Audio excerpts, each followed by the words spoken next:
Have you come to accept this unfortunate reality after so much success for Arsenal this season? I think some of you forget that I was in the room when Manchester City beat us. Right. So that was the moment where the long walk along the canal on the way home so that we would not get murdered by the home fans was sort of a moment of realization for me that this was most likely not going to happen. In hindsight, when we look back at this season, I'm not trying to put a spin to it now because if you guys want to make your bottling jokes, go ahead and make it. But I think when we look back at the season overall, we'll look at this as a positive season to finish outside of top four and to finish in the top four easily. Yeah, but I think we'll also see it as a missed opportunity. And it's really our fault. And look, I've said this twice now. I'll continue to say it. This morning I asked Anita about it. At some point, we have to start asking questions of Mikel Arteta, who I'm a massive fan of and a big supporter of. What's going on at the end of the season, whether it's he's burning players out or whether he's, uncomfortable using a rotation or whether it's a question of depth, a lack of depth that he can't use a bigger rotation. This is the second year in a row where we've collapsed at the end of the season. We've capitulated at the end of the season. We missed out on top four, and not just because we lost at Tottenham. It's because we were falling apart on the way to that Tottenham loss. Same thing with City. We keep being given opportunities. Come on in. Hey, how are you? How's it going? Okay.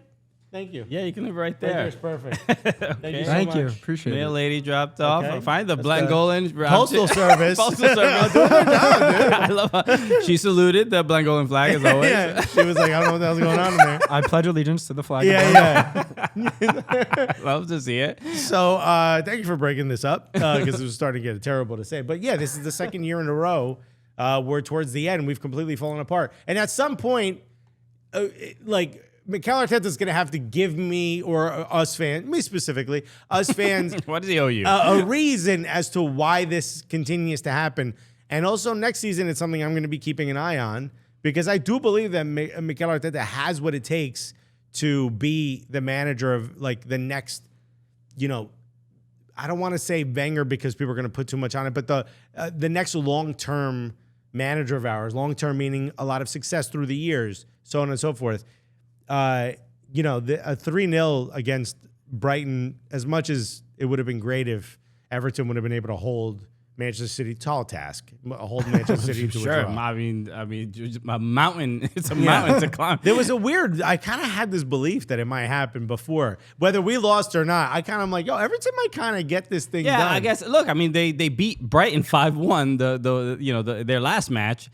So you think maybe the confidence is there. Maybe they can do something. That's not a confidence thing. That's a tactic thing. And Arsenal played right into the way De Zerbi wants to play, which, again, this goes back to Arsenal played right into the way Manchester City want you to play. And, do you change tactics now? What message does that send to the team? If you start to be like, all right, I know we've been saying we're going to play this game, but all of a sudden we're going to go in a low block or we're not going to, threaten as high, press as high, I guess maybe that sends the wrong message to the team, but at the end of the day, you have to have the players that can defend the sort of artificial, whatever they call it, artificial counterattack that De Zerbi likes to play. Okay, bro, if you're gonna come up and press them, you're falling right into their trap. Is it as simple as Arsenal got a couple bad injuries at a bad time? I mean, just Saliba essentially. Saliba was the biggest one. Because look, the draw to Southampton, the draw. What was the other one? It was 3 consecutive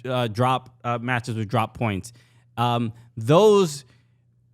To me, that was the season because even you lose to City twice. Southampton was the one that hurt, but Liverpool was a positive. That draw was a positive. Right. That was at Anfield. And West Ham was the third one. West Ham, that was a bad one. West Ham was tough, but you come back against Southampton, you're like, oh yeah, you know what I mean? I get it, but yeah, I mean it's essentially those three. It's about 6 points dropped that were the season. I mean, that's a lot of time. Obviously, a lot of people were focusing on the Arsenal City match, but those 3 matches, and especially right because we're still in first. Had we win first, those. And you were in I believe in 2 of them were from winning positions, right? You were winning the game, 2-0 leads. Same Liverpool, I think.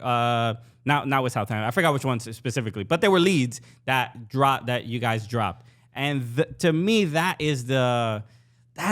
really where the season was lost. I mean, Southampton was a comeback.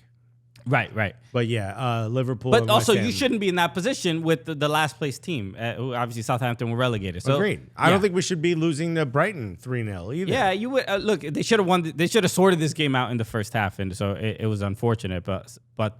I mean, I was watching some Arsenal fan TV clips, and it's just like it's an interest. It's Just got the lotion and some tissues. okay. I got the right music going. Some Jade.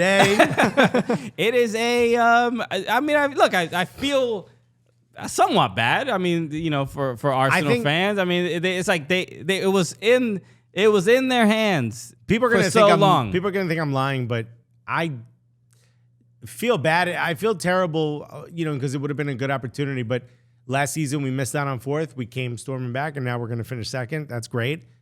I'm expecting that next jump, which is to win the league next season, right?